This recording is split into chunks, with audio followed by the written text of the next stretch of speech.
Hello everybody, today I'm going to be teaching you how to play a game called RollDown. All you need to play RollDown is 2 sets of standard role-playing dice. That's a D20, a D12, a D10, a D8, a D6, and a D4. 2 different colors, so 12 dice total. You don't need the D percentiles.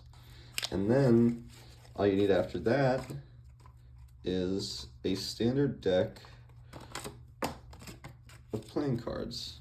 And you can see what I've done here is I've split the deck into 2 symmetrical halves, and one half has all the black cards and one half has all the red cards. And these 2 decks do have the jokers in them. The jokers are pretty cool. We'll get to those later. So I'm going to go ahead and put a deck on each side of the player's boards. They're each going to have their own separate draw decks that they pull from round to round. And then to start a round, both players roll all their dice and draw 3 cards. Now, in an actual game, you don't have to show your cards to the opponent, but I'm just going to show all the cards to the camera. Let's get that out there. And that out there. Okay, so you designate a color to go first. In this case, we usually have white go first so that it's like chess. And there are 3 actions you can take on your turn, but the third option, capturing, you cannot perform on your first turn. You have to wait until at least your second turn to capture. So the most basic action you can do is re-roll. And it could be on one of your own dice or one of your opponent's dice. So in this case, white is going to re-roll this 2, and he rolled it up to a 5, which is pretty good. It improves his position a lot. Now here, black is in pretty good position to poke, so they're gonna play a card. And cards can be played targeting your own dice or the opponent's dice as well. And what a numbered card does is it changes the value of a dice to the value on the card. So if he plays his 2, then he can change this D20 to a 2, and now he's got a pretty effective poke on the white player, because none of the white player's cards can reach above an 11, which is an important threshold because an 11 can capture that. So he's going to try and re-roll. And this was on a 4 before. Okay, so that can happen sometimes. You might accidentally knock a dice with another dice. It can be better to line them up so that you have some free rolling space. But yeah, I roll a 9. It's not safe. So here we can show off a capture. When you capture, you remove both dice from the board. And so it's good to capture using a dice that has less sides than your opponent in the early game, so that your dice can be bigger than your opponent's in the end game.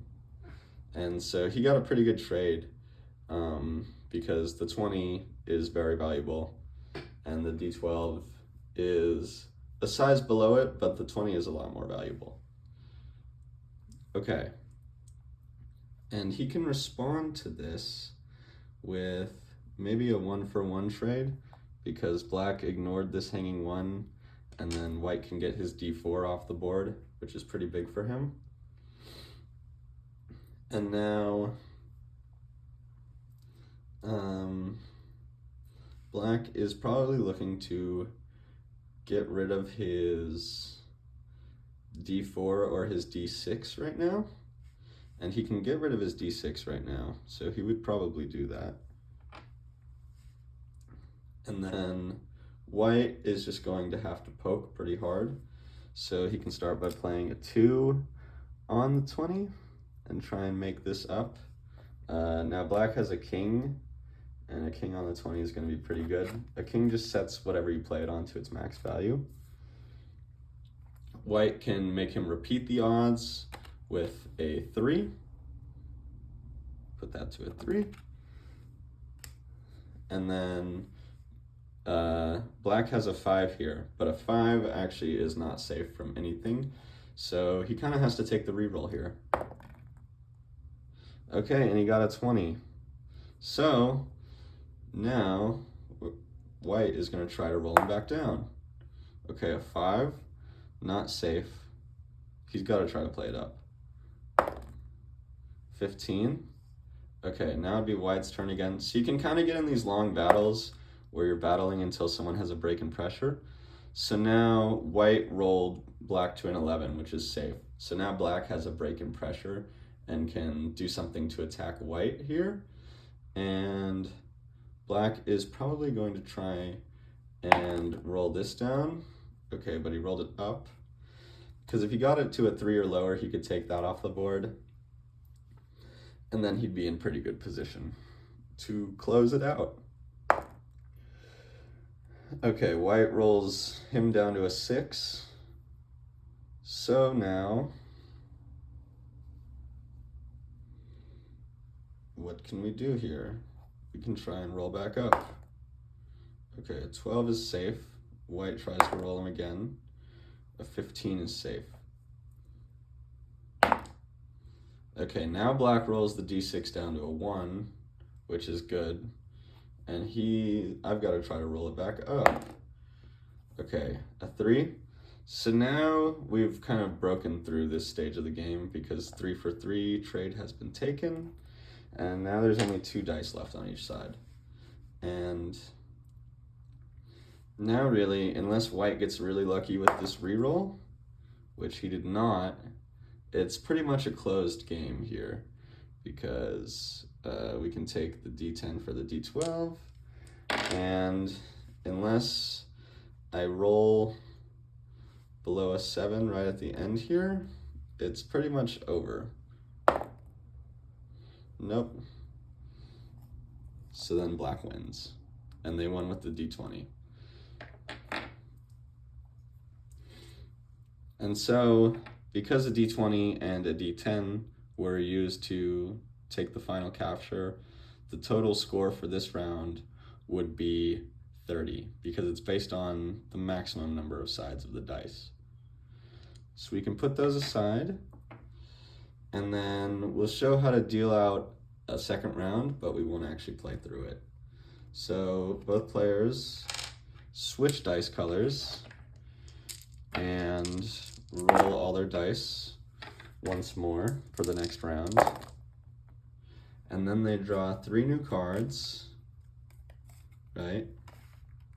And in this case, if they had cards left over from their hand from the previous round, then they have to discard back down to 3, but they can choose which to discard. Meaning, I could keep this 9 or this 6. I can choose which 3 of these I want to keep. So you can keep your card from the previous round. So in this case, with a pair of 9s, I kind of want to keep the 5 because it's a decent poking card. So I'm going to get rid of one of the 9s. And then on this, the 6 is not really a great poking card. I'm probably going to keep the pair of 9s.